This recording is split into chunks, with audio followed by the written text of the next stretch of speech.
Well, hey everyone, I'm Billy Brake. I've been playing Yu-Gi-Oh for 20 years, and I'm working now here at Konami, part of the R&D department. Trying to keep things exciting for everyone. I'm really glad you guys are here. We get to sit around and talk. Tell me a little about yourselves. Let's introduce yourselves. Start with you, Doug. Yeah, my name's Doug. I'm a content creator and a player. I've been playing since 2002, and I make content about Master Duel and the TCG. All right. How about you, Jason? Yeah, I'm Jason Grabher-Meyer. I've also been playing for 20 years, 2002 born and bred. I've been writing and doing match reporting for Yu-Gi-Oh for about 18 years. A bit of an icon. Thank you. Definitely. And how about you, Asala? Yeah, so hi, I'm Asala. You guys don't need to know my last name, it's long.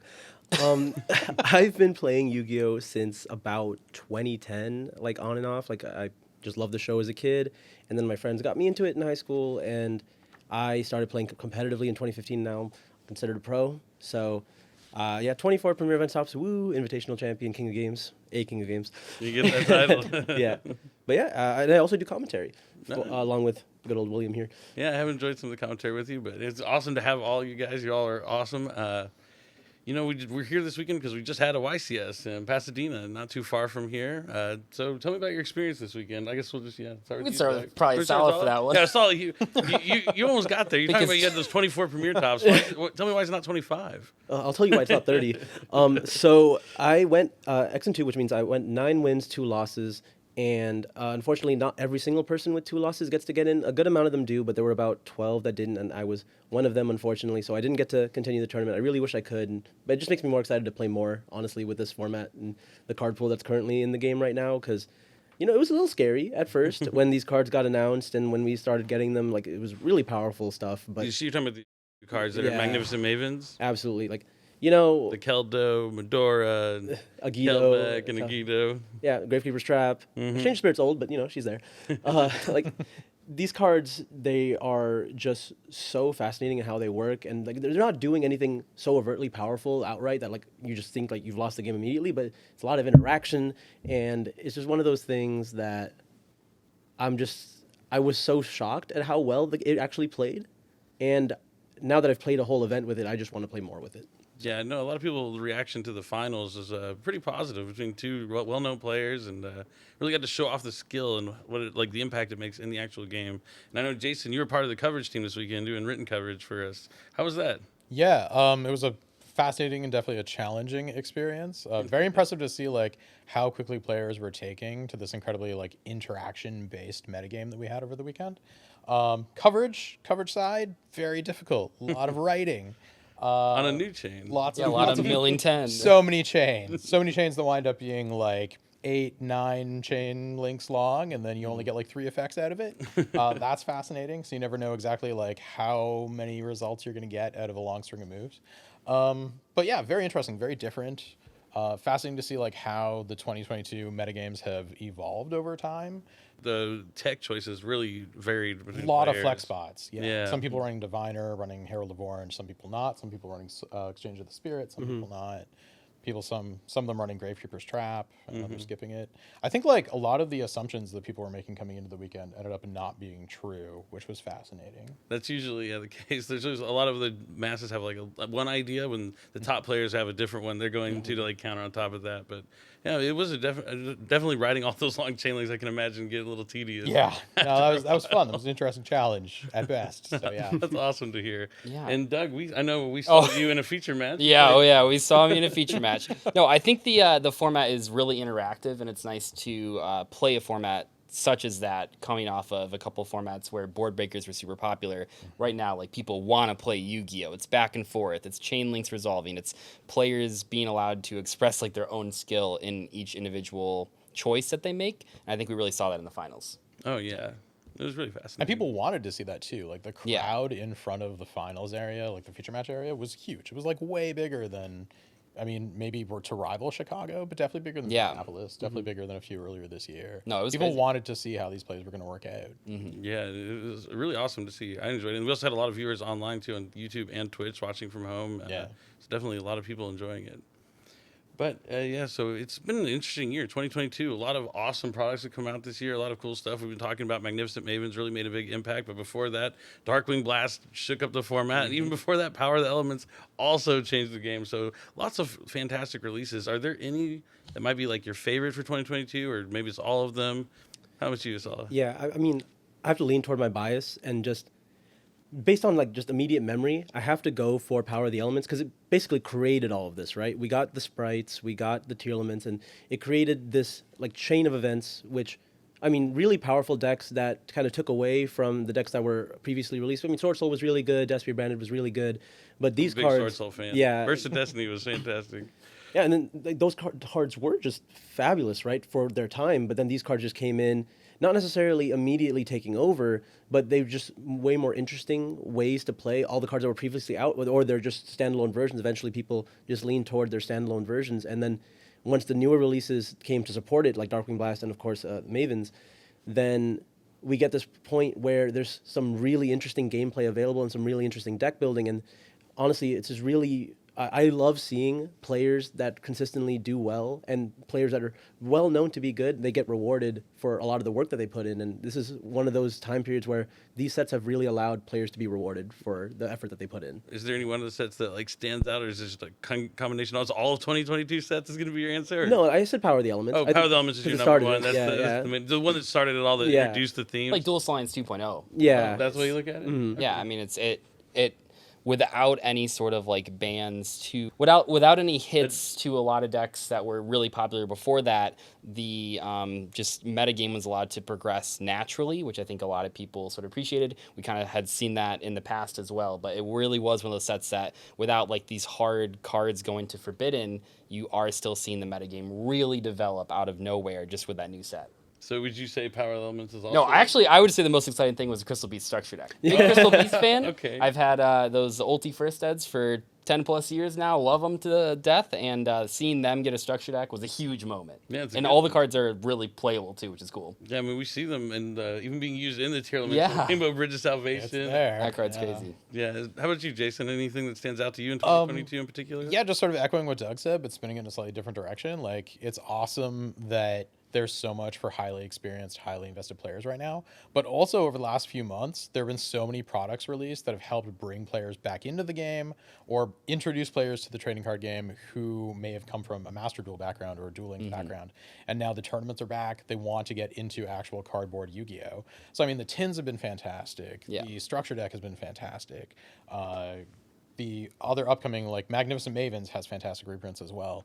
It's becoming a very good time to get into the game, and to me, that's particularly exciting. And I've noticed that a lot too, Yeah. like because I post a lot of Master Duel content, and people come up to me all the time at these events, like all weekend and stuff.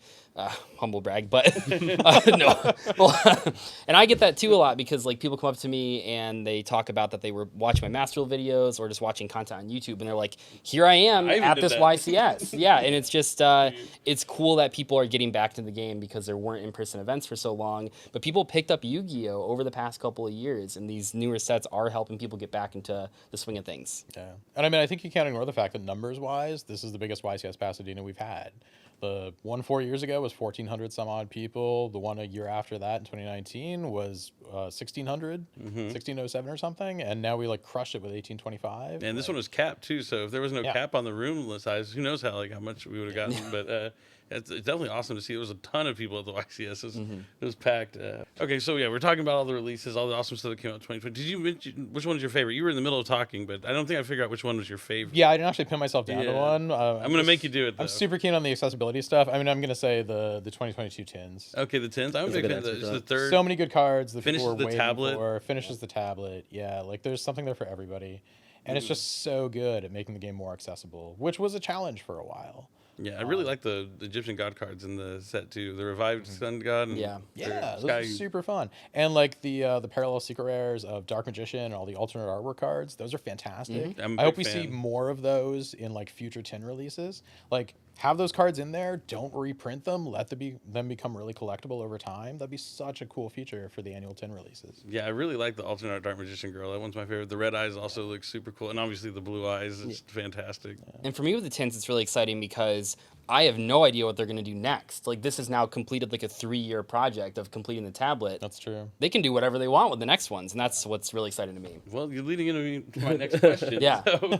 what are you looking forward to in 2023? Oh, yeah. No, I honestly, like, the Megatins have always been a big release. I've been playing Yu-Gi-Oh! For 20 plus years, and I remember when the Megatins first came out, it was such a big step up from a lot of those older tins that didn't really have, they just gave you a couple packs that were already out or whatever, but actually making the Mega Packs was such a big change, and I just can't wait to see what they take it next.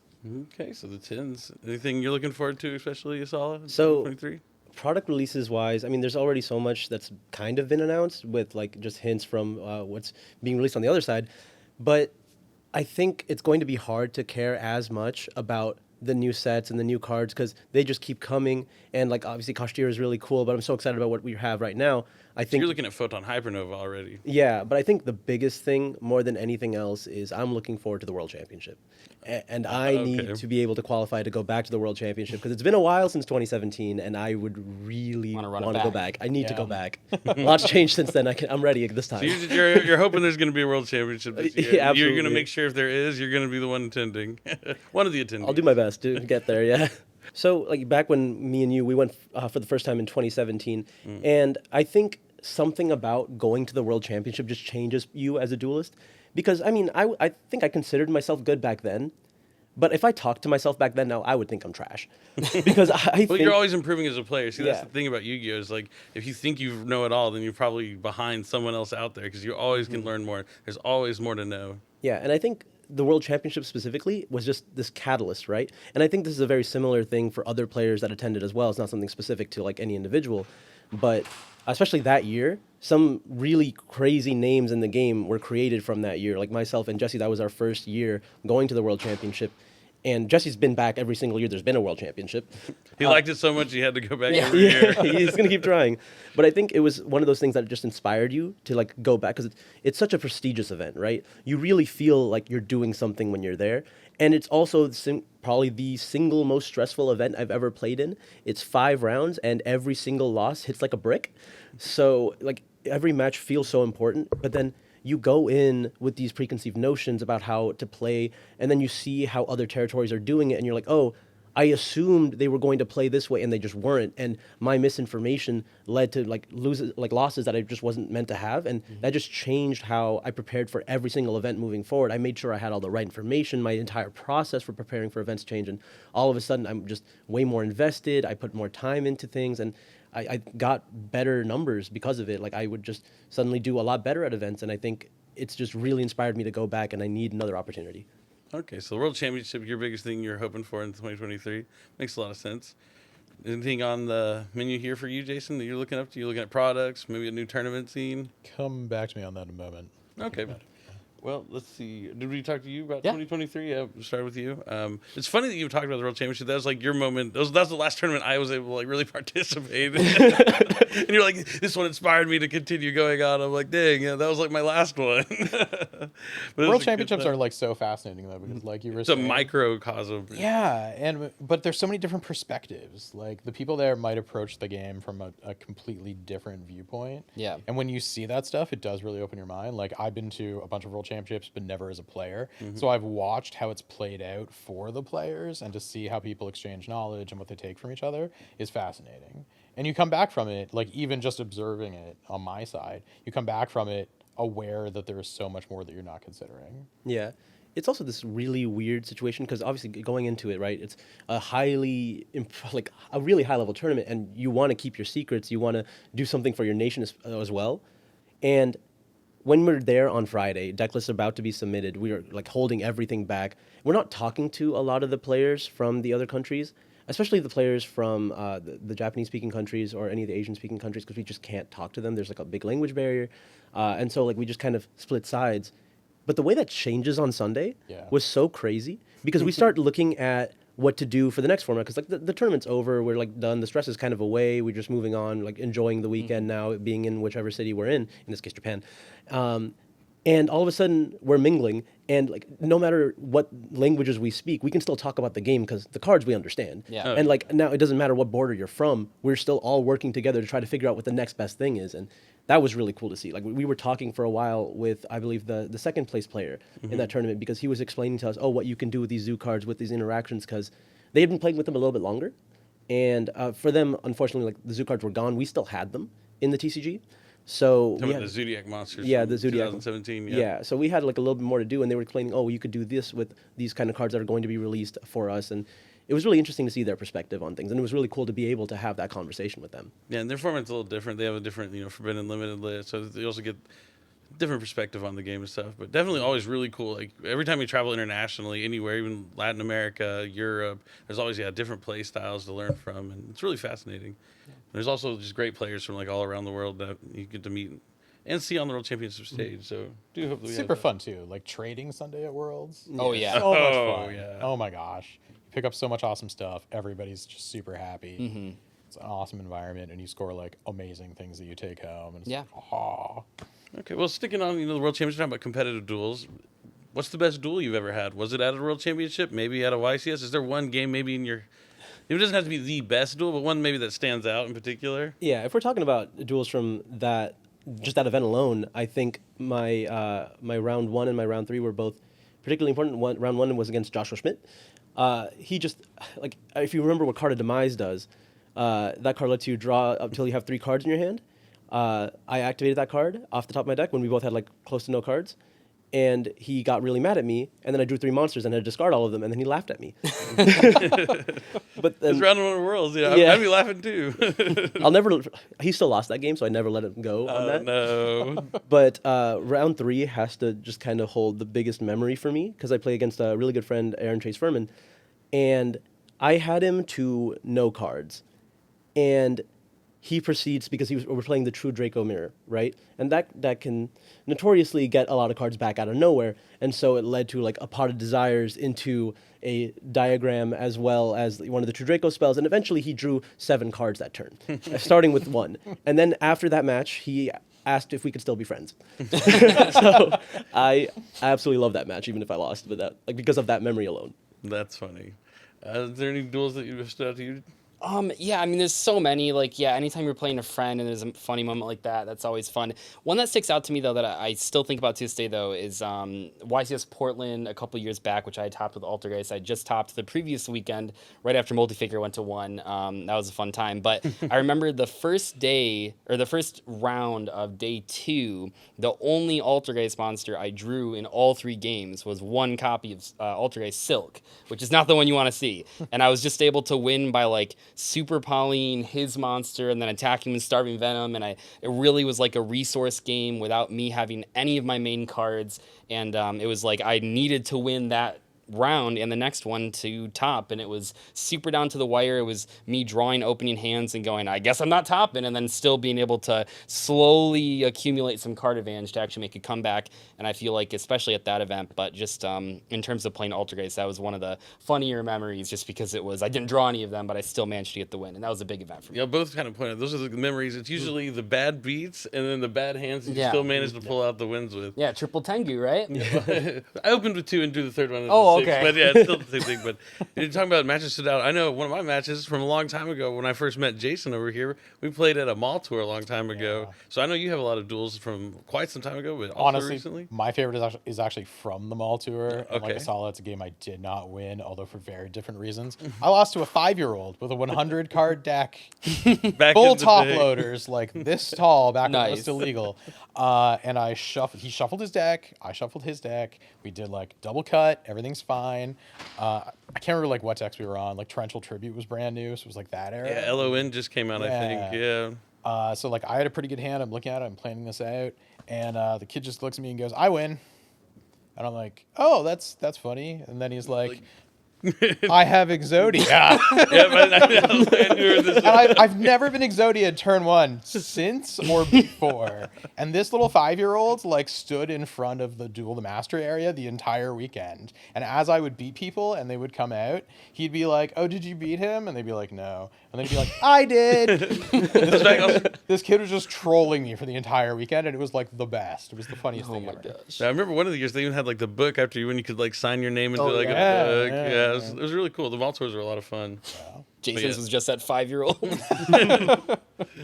Now, I remember Jason was the man on the mall tour. He was the one everyone didn't want to play against because no one could really beat him. It was awesome. It was really cool. Talking about long time ago mall tours. So let's talk about the first deck you ever played. So Jason, we'll start with you. So I got into Yu-Gi-Oh! A little bit before the mall tour, about 10 days before PSV dropped, Pharaoh's Servant. So my first deck was Classic Beatdown with like triple MST and Summon Skulls and Change of Heart, Jinzo as soon as that was available, when it was just like big guys slamming at each other and trying to like, grind out those 1-for-1s, those +1s. So that was my original deck. yeah. And then that evolved over time into what we have now, which is actually crazy to sit and think about. But the game was so different. I think it's actually like one of Yu-Gi-Oh's greatest strengths is how it gets reinvented like every 3 or 4 years. The game stays fresh without, and it's fairly natural, like what I was talking about. Like the game evolves over time, not just in the branding and the characters in the anime, but just like what the game actually is, how it plays, what it represents.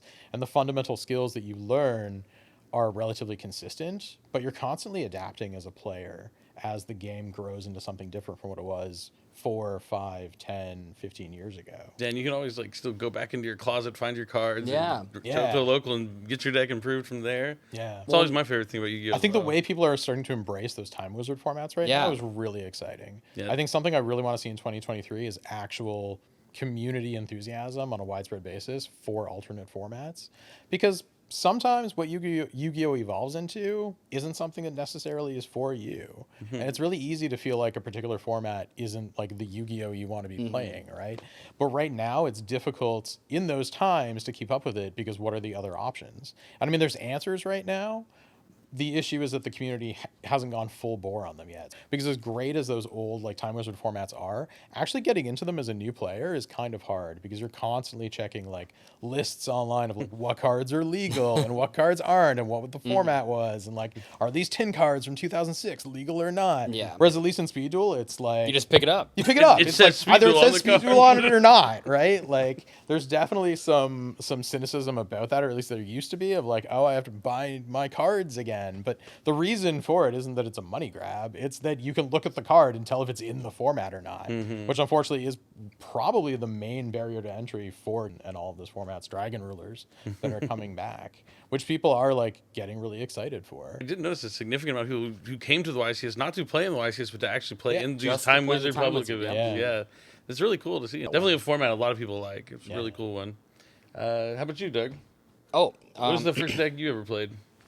well, the first deck that I got was Starter Deck Pegasus, but the first deck that I like really put together was like fourth or fifth graders version of Chaos back in the day. I did own BLS and Chaos Emperor Dragon. So the cookie Very cutter proud of Chaos. it. Exactly. Yes. No. A very nice player at my locals. The first locals I went to actually like hand wrote a list of like all the staple cards that people played back then that I as a kid could sort of work towards, and that honestly was like a life changing moment because then every single time I went to locals, I was trying to trade for like a DD Warrior Lady that didn't or I was trying to trade for like a DD Warrior Lady that I didn't have, or anything along those lines, Chaos Orc, things that weren't super hard to come by necessarily, but back then, as a kid, I could maybe trade for one or two of them every single weekend, and my deck got better and better, but it really was like chaos, and my classmates did not like that I had those cards because they were really good.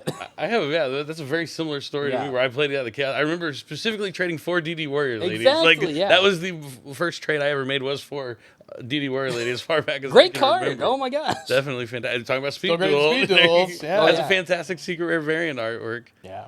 How about you, Saul? What's the first deck you ever played? So I'm not gonna count like the playground decks, Yeah. just because I can't really even call them like really built strategy. I mean, there was probably a time like when I was in elementary school that I didn't know how to shuffle, so I would just try to make the best 5-card hand I could. Yeah. But like, There was a time I didn't know I had to shuffle. That's funny. I hadn't heard that story yet. That's pretty funny. but like, I think the first time, like, I think this was like late middle school or like freshman year of high school, right?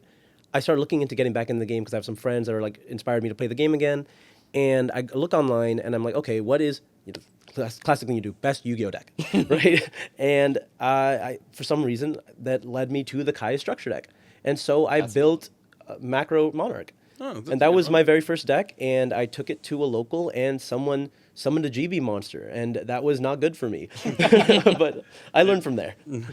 That's funny. That's a fun deck. I love Macro Monarch. That's cool. I think I'm like biased towards banishing strategies now. Like I didn't think about it before, but like cards that banish like trigger something in me. That was your first Yeah. deck. There's always that same kind of thing where you want to get that capture that similar feeling from the beginning. Before you got your first deck, what were some of the things that brought you into the Yu-Gi-Oh world? What made you excited about playing or wanting to try to figure it out? So I mean, as a kid, I definitely loved the show, and it's so weird to think about because I think I'm one of the few people that got to like live out my like childhood dreams, where like I went like to school as a kid and we would like read these little magazines and they're talking about like Duel Academy because like GX was starting up, or they were talking about like just other things where people would like learn how to play the game, and I'm like, wow, I would love to teach Yu-Gi-Oh, and that's kind of what I do now. Yeah. So like it's child me would be really happy with where I ended up, but I think what really That's fascinating to me. Yeah. I can't believe that was what you wanted to do, is to teach. As a kid, I never once thought, man, I can't wait to teach someone how to do this. I wanted to beat every person I faced. No, so like in my head, the way I thought about it was, oh, if someone is so good at Yu-Gi-Oh that they're a professor of Yu-Gi-Oh, they have to be insane, right? Yeah. Oh, you wanted to be Crowler. Okay. No. Okay, come on. Not Crowler. Anyone else. That's one of my Anyone favorite cooler. GX. He has a good heart. In the end, he likes Jaden. I knows how to dress. Sure. But yeah, like basically, I imagine myself as an instructor in GX, and that's kind of what I do now. So, Doug, you're a huge YouTuber now. You know, everyone wants to Yeah. aspire to be a Yu-Gi-Tuber. Sorry, you prefer YouTuber or Yu-Gi-Tuber? Whichever Okay. sounds less silly. Okay, So neither. Yu-Gi-Tuber. Okay, yeah, let's go Yu-Gi-Tuber. So what got you interested in it? Was it like your goal? YouTube probably wasn't a thing when you first No. started. Yeah, what brought you into it? Yeah, no, it was actually fun. I had a neighbor across the street, a little bit older than me, because I was pretty young when Yu-Gi-Oh came out, like for second grade or whatever. But a neighbor across the street, a little bit older, and we would hang out. And he actually did play Yu-Gi-Oh, like really like play Yu-Gi-Oh. He was probably 5 years older than me or whatever. So he would go to locals like once a week, and I would just tag along and just like look at people playing Yu-Gi-Oh! I was like, what are these? This is the coolest thing. And then I started watching the TV show a little bit, and then tragically, a few months later, he actually did move away. But when he moved away, this is not like a made-up story. When he moved away, he put an envelope in my mailbox that had a launcher spider in it, and I was like, my first Yu-Gi-Oh card. I still have that Launched to this your day. career. And then I got an LOB pack. My mom bought me that at the store, and I pulled a Gaia the Dragon Champion, and I was sold. Instantly. Launcher Spider, we got a cool Fusion Monster secret rare, and ever since then, that's what I've been doing. It's crazy how that started, though. I want to hit up that neighbor and be like, you changed my whole life? Because it's crazy to think about now. You never know what kind of impact you can have Yeah. on others. Yeah, that's really awesome. How about you, Jason? What got you interested in it from the beginning? Oh gosh, so by the time I was 18 when I started playing Yu-Gi-Oh, I had played dozens of other trading card games because I grew up on them in like preteen years and then sort of transitioned into online gaming for a couple of years. So actually when I was, I think 16, I went to the World Championship for Yu-Gi-Oh for like the older age division, which was very small at the time. So it's not as big of an accomplishment as it sounds, and top 8'd there. So that was my game at my local that I was playing. And then Yu-Gi-Oh came along, and all of a sudden, like, there was this other entire world that just opened up. And very quickly through the Pokemon communities that I was in, I ended up getting this chance to be on the Yu-Gi-Oh! Mall Tour if I could get really good at Yu-Gi-Oh! Really fast. So like Doug's story of having like the handwritten list of cards and like going every week, I had the handwritten list of cards and I had to find them in like days because I had to fly to Atlanta and prove that I could play Yu-Gi-Oh! Well enough to like be on the Mall Tour. So I was hitting up like friends and card shops and like going everywhere I could, going to flea markets, trying to find like a Mirror Force. Remember that was like the one card I could not find. Got super lucky finding a Jinzo. And really, like, it was the malts who really got me into it. Like, I went crunch mode for like 3 weeks, just learning the game, which at the time was much easier than learning the game now. 3 weeks doesn't get you super far at this point. And yeah, just like grew my skills from there. Like, I came from a background of other trading card games at the time. So you're a gamer just to begin with. Yeah, and I've been actually writing about Pokemon for 2 years, just on like a non-professional basis. Okay. So, and that became my writing career for Yu-Gi-Oh as well. Yeah, that's awesome. I mean, I think the mall tours you talked it was such a long time ago. It had a big impact on me as well. It's like the first time I was able to go out and meet so many different people and aspire to be as good as the masters that we had to duel against at those mall tours. Like yourself, you were probably the first person like in my life actually that was like, oh man, this guy's really good at Yu-Gi-Oh. Like I want to beat this. I want to be like this one day. Oh, I'm gonna cry. The mall tours are crazy because like a lot of people who are involved with the mall tours are still involved with Yu-Gi-Oh now. Like Julia Hedberg was also KONAMI judge manager. Was also on the mall tour, and like that started her career in the games industry also. I was always super jealous of the mall tours. I never got to go to one. Yeah, no, they were so much fun. Like it's unfortunate that they're Malls. not still a thing, and malls aren't really a thing. Like where would you have a mall tour these days? But yeah. That's awesome. Yeah, I mean, I have the same kind of experience. You're talking about the packs. Your mom bought you like LB pack. I have a twin brother, and I would always I lucked out. Like I had someone to duel every day. Yeah. I didn't have to go anywhere. I could just go into my brother's room. We'd start playing, and but yeah, we'd come home from school. And my mom would she'd buy booster boxes, but she'd only give us one pack a day. Oh, so every day we'd have like a good pack. parenting. Yes, it was awesome, and I got so excited. And I remember I pulled a torrential, but it was the day I think Labyrinth of Nightmare came out. My brother pulled a Bazoo the Soul Eater, and I didn't realize how torrential was good, but Bazoo was like the card everyone wanted at the time. And got 2,500 attack. When you pump it up, you can banish anything at least until its text got changed. Yeah. Monsters only now. I did nerf it a little bit. But it was so good, yeah. But the beginning days of Yu-Gi-Oh are a lot of fun, yeah. Yeah. I'm still having a lot of fun today. I mean, we started talking about YCS Pasadena and how much the skill intensive format it was. There's different aspects to all the. A lot more decisions per turn at the moment. That really feels like not in a good or a bad way necessarily. Just that's the biggest difference that I noticed. Especially for the non-turn player. Yeah. It's just so different. So different. Yeah, that turn zero it's fascinating. So we're talking about all these tournaments throughout the years. We've all been to a bunch. Let's start with you, Jason. So you've attended a bunch. I was doing coverage for sure. Is there any favorite one that stands out? You've probably attended more than me almost. I have no idea what my favorite tournament would be. I'm sorry. Yeah, I wouldn't. That's a tough one to I have answer. no good answer for that. Maybe come back for it. How about you, Esala? Is there one of your favorite? Is it that World Championship in 2017, or is there anything else? So maybe that remote duel invitational that you won. No, not that one. I think it's not about the win; it's about the memories. Oh, it's definitely about the process of getting there. Like the win itself doesn't really matter. It's just about playing for the most part. And I think if you ask a lot of players, it's going to end up being the same because. I mean, how many wins do you have? 4? Mm-hmm. Do you count all of them the same, or is it just any one of them particularly matter for you, right? Yeah, I think YCS Bochum would probably be the more important out of all of them, just because of how tired I was and the feat that took there. So yeah, there's definitely the there's story. A story to every single one, and I think it's different for a lot of events, whether you're talking about the event or you're talking about everything around the event. So, let's say YCS Ecuador, either of them that I've been to, those are super fantastic events for me just because of the setting. I get to go to my friend's house, he's hosting us, taking around the city, so it has less to do with the YCS itself and more to do with the entire venue and where it is the event is taking place, which is a big part for a lot of people. But the traveling you get to do is fantastic in the game. Yeah, and I think if we're going to talk about favorite events overall, I think the very first 3v3 YCS Atlanta in 2019, that one holds a special place in my heart because, I became the first person to ever win in the finals and not walk away with a trophy. So there was something there. But also just the whole 3v3 situation, that was just so fun. I did not That was care. the first 3v3 YCS, right? Absolutely. And Team YCS. Yes, the Team YCS. And I don't think, going into the tournament and even throughout the tournament, I didn't care how I did. I was just happy to be there, sitting next to my friends and playing with them and just laughing at all the dumb stuff we would do together, right? It's one of those scenarios where you get to really enjoy playing because Yu-Gi-Oh is not really a team game. Oftentimes once you start playing, it's just you versus your opponent, right? You can easily play against all your friends, but knowing that you can rely on your friends and you're actually working together towards some kind of goal, that's just so fun. Yeah, it sucks to lose, but it feels a little bit better when your friend's sitting there next to you and you can have a good time anyway. Or you can laugh at them losing, so it's fine. You pulled me down. You know, when you win in the finals and both your friends let you down. Less funny, yeah. Less funny.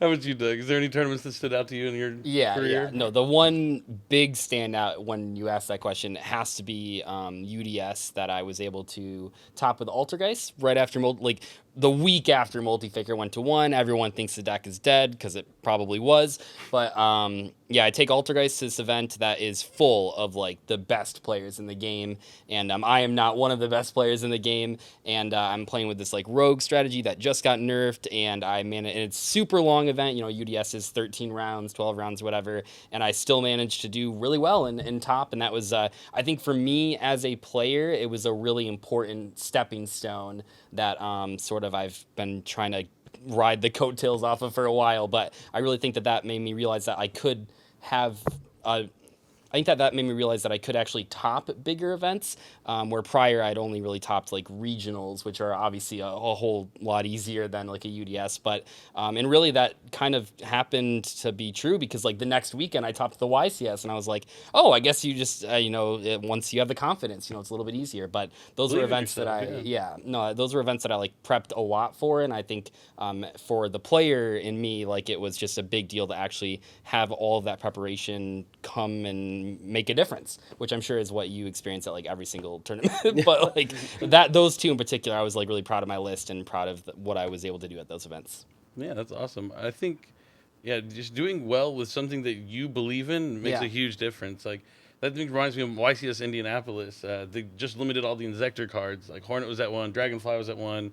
Everyone thought that deck was just not playable. I even like told people I was playing it that weekend going into the tournament, and they thought I was lying to them. They thought I was making a joke. They didn't want to tell them what I was actually playing, but really, I just had a huge edge on everyone because the deck was still Your quite list good. was insane. I love that list. Oh, yeah, Mystic Tomato and everything. If I can use Mystic Tomato, I'm going to do it. I also used Giant Rat before in a YCS. Like, I love those recruiter cards. They're so cool. Crazy little card you figured out before everyone else called Maxi. Oh, yeah, Maxi. I think that's like one of my favorite tournament experiences was like watching you have that and no one else understood what was happening. Which is crazy to think YCS about Toronto. At nowadays. YCS Toronto in my hometown, definitely like top 5 tournament experience for me. Yeah. And just seeing how that played out. And that's actually a card that I had looked around and been like, hey, this is a great card. And people were like, boo, you're a shill. And I'm like, I think this is good though, guys. Wait a minute. And then you just like tore apart the entire weekend. Like, oh my gosh, I felt so validated just riding your coattails. So I'm now in that same position where I'm looking at the cards. And I'm like, oh, this seems good. And then when I see the players do well with them, I'm like, yes, yes, I knew it. I told you. The few people I did tell, I'm like, you knew it. So Toronto would be a good one. Just a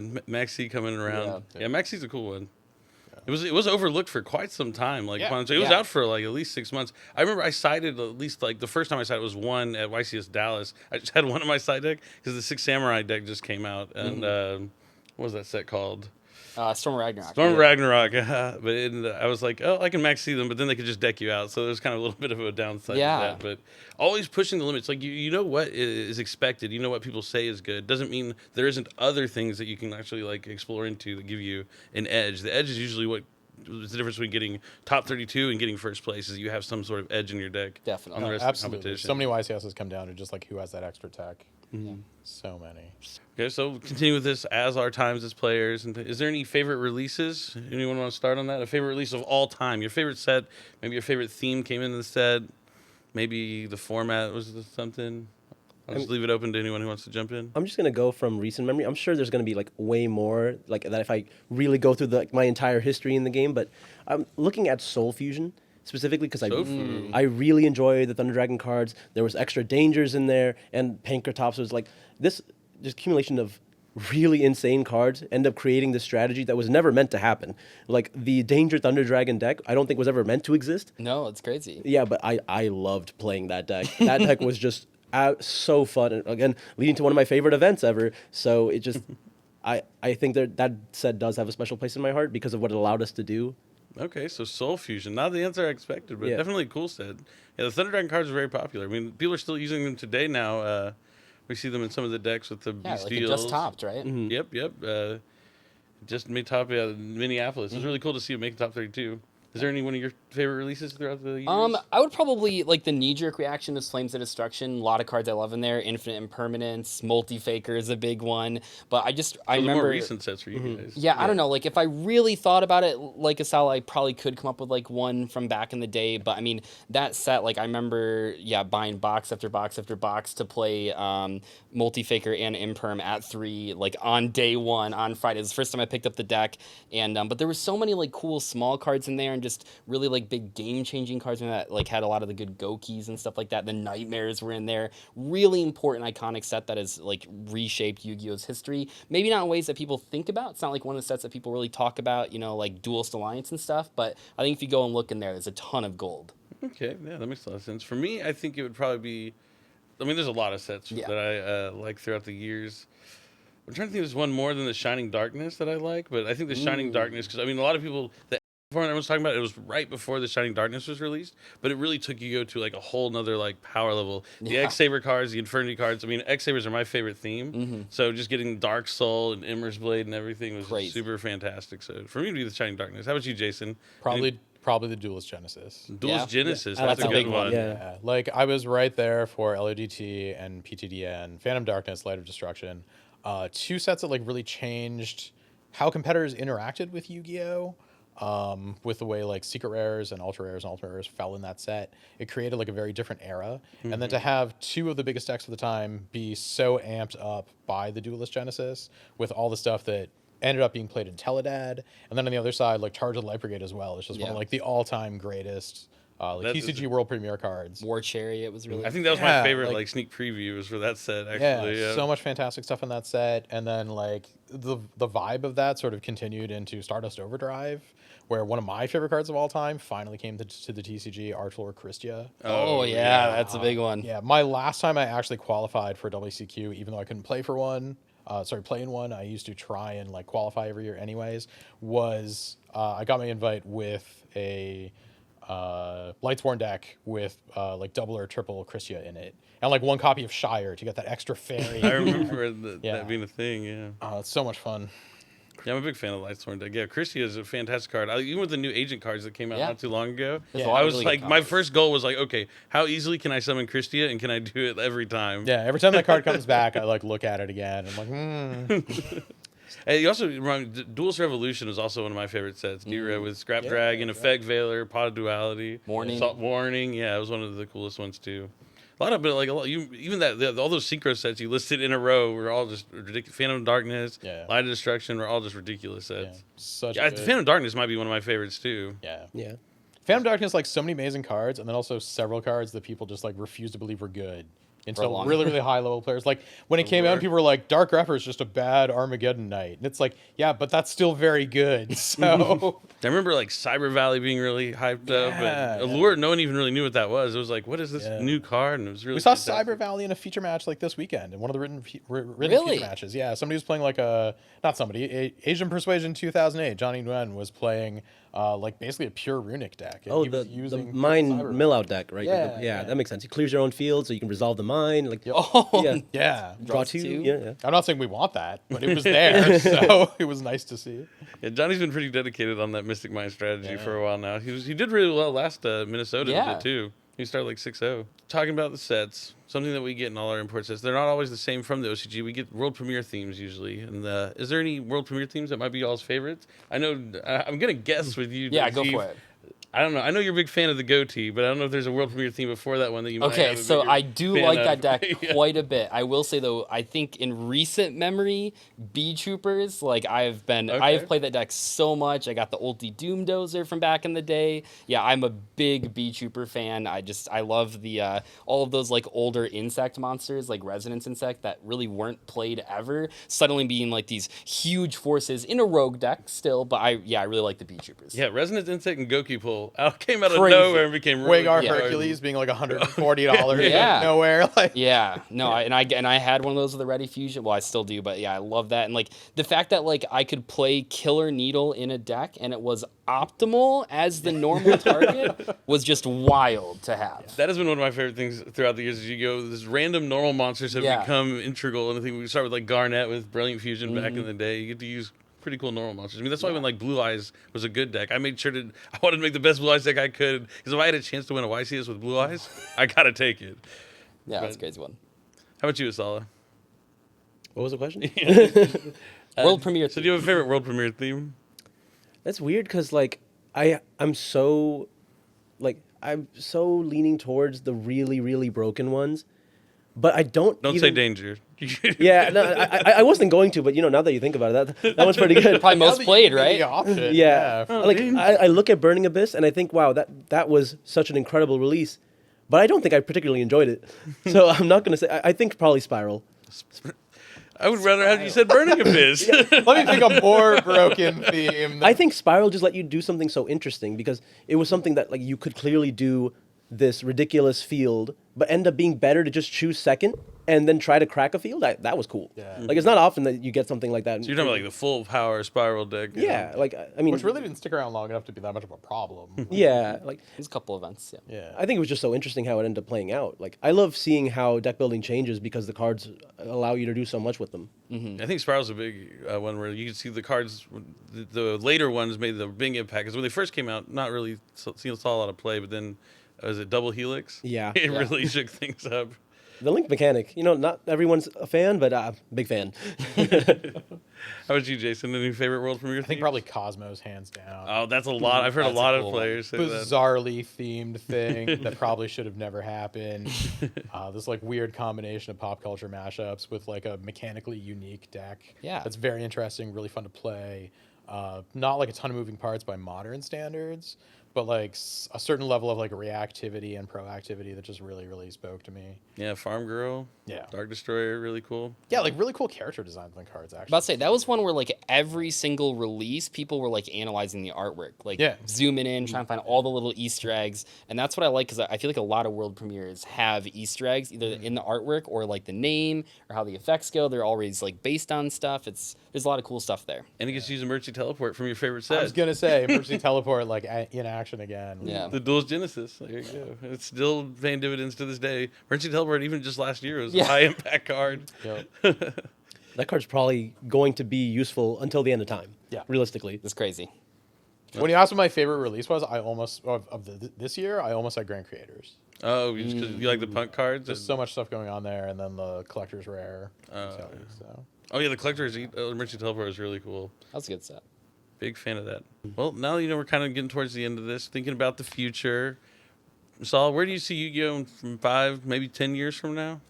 That's so interesting because it really does just cycle itself so often, and we have these shifts in formats where you have something super powerful, and then you go back to the mid range, like you go to the Tri Brigades, and then you have the Drytrons of the world, and then we're in kind of this weird middle ground right now where it seems like it's super high powered, but it's very interactive, right? No one's getting immediately blown out of the game. You just have to play, and it kind of goes into these big turn one decks, and I guess this has kind of changed in the dynamic of Yu-Gi-Oh, where it's not so much as many turns you play right now. It's like the amount of game that you would normally play in like 5 turns, like maybe 5 years ago, you just play in 1 turn now. Like it's not like it's only 1 turn game is so fast. It's only amount of 1 turn, but interactions. yeah, like there's probably more interaction now in 1 turn than there's ever been. Yeah. And yeah. I think it might just keep heading in that direction where both players just get to use their decks very easily, and then it becomes this really constructive thing, and then it'll cycle back to much slower formats, and it'll just keep going back and forth. And I think that kind of ties into what we saw in like some of our favorite releases, right?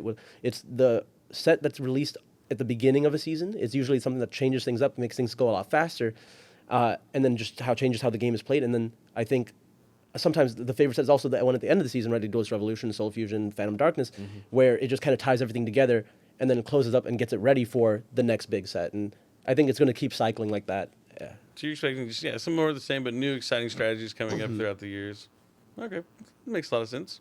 Anything you think's going to happen for Yu-Gi-Oh the next 5 or 10 years, Jason? I don't know if we're gonna see it, but I know the 2 things I want to see, and the 2 things are a maturation of the community, because I think one of the biggest strengths, if not the biggest strength of Yu-Gi-Oh is the community and the diversity that we have.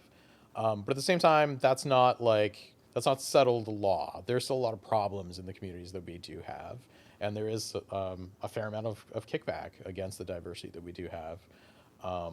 But I love it. Like, I think it's so integral to Yu-Gi-Oh that you walk into a tournament and there's people from every walk of life and every background there. I think we're going to see that become more recognized on a very conscious basis as like an advantage that this game offers and something special to this game. The other thing that I really want to see, alternate formats. Oh, you were mentioning that earlier. I know I ragged on it earlier, but I'm going to rag on it again. Like, I You're looking for like main want to events. yeah, like I'd love to see YCSs for whatever the player communities decide they want to play. Like, it doesn't have to be Speed Duel. It could be something else. But just like to actually have an alternative so that when you feel that the game is something that you don't want to engage with, you have something fully fledged that you can go and play instead. Yu-Gi-Oh is an exceptionally player-driven and like tournament competition-driven game. It's always been player first. It's always been tournament first. It's always been competitive, and I think it always will be. It's never been for collectors first. It's never been for I don't want to say it's never been for the hyper casuals, but even the hyper casuals are interested in what's going on in tournament play, and that makes Yu-Gi-Oh actually fairly unique, even compared to other big games in the space. So to have that kind of player interest in alternative formats would be fantastic. Yu-Gi-Oh's never achieved that. There have been so many formats that have only existed for like one event and then been discarded. I was going through a pile of old play mats 2 weeks ago, and I pulled one out that had like chronograph sorcerer and stuff on it, and I was like, where is this mat from? So I went online, looked it up. It's nowhere to be found. Finally, I find out it was the Winamat game mat for the beta format at YCS Toronto, a format that I didn't even remember existed. So I Googled it, and my article from YCS Toronto came up with the coverage. And I'm like, oh, okay, yeah, I do remember writing about this. That was a format where you could only have one normal summon, one special summon, and one extra deck summon. Oh, I remember that. Oh. Yeah. And it's just like right now, or at least in the past of Yu-Gi-Oh, I think we're coming out of it. It's just like, name a more iconic duo, Yu-Gi-Oh players, and ignoring alternate formats. And like, Doug, I know you're like a huge fan of the Battle Pack formats. Like, everyone sort of has their own pets. And I think in like, maybe not even the next 5 years, like maybe it'll happen faster, we'll start to see players really coalescing around like 2 or 3 of those formats and like just really making that happen organically. Yeah, that sounds like a lot of fun. Yeah, I think you're right on about that. I think that would be really cool. Yeah. How about you, Doug? What do you think is on the menu for the next 5 or 10 years? Yeah, it's hard to say. You know, I would love to see in an ideal world 5 years from now, Master Duel and the TCG sort of like coming together a little bit more on stuff. I'm a big Master Duel player and a TCG player, and sometimes it does kind of feel a little separated as someone making content for both formats. So I'd love to see some sort of like integration there, you know, with stuff like that. Also, I'd love to just see like experimentation with different, like, I love Battle Pack. I'm a huge Battle Pack 3 player. I talk about it on my channel, Battle Pack 3 references every time I pull a card that I like from that set. But I would love to see like a Battle Pack 4. Not sure if that will ever happen, but just experimentation with products and just tournaments and stuff like that is what I want to see in 5 years. Okay, so you're kind of similar to what Jason was saying. Yeah. Just alternative, more ways to play Yu-Gi-Oh! And More enjoy ways it to the play same Yu-Gi-Oh! way. Yeah, Definitely. All right, yeah, that makes a lot of sense. Thank you for joining me here this weekend. It's been fun nice. talking. Yeah, Yeah, this is super fun. yeah, enjoyed having you guys. All right, so where are we gonna be able to find you online? Oh, interesting question. I guess the easiest way is probably just looking me up on Twitter. I post every now and then when I'm at events or I'm doing commentary. You can see if there's anything interesting that I want to talk about Yu-Gi-Oh! Wise. So just look me up on Twitter, Esala_W. Okay, all right. How about you, Jason? You can find my work on infinite.tcgplayer.com, writing about Yu-Gi-Oh! And consolidating deck lists, creating resources, and also just managing a lot of other awesome writers creating amazing content about the game. No, certainly, yeah, sounds fantastic. How about you, Doug? You Where can we find me you? on YouTube or Twitch or Twitter or whatever. Just You can DC. catch me outside. Yeah. How about that? I'm never getting this done. Okay, ask me. All right. Well, thank you for joining me, guys. Yeah. It's been fantastic. An honor talking to you. You are all awesome from different aspects of the game and pillars of the community, and it's been wonderful having you here. It's been a good conversation.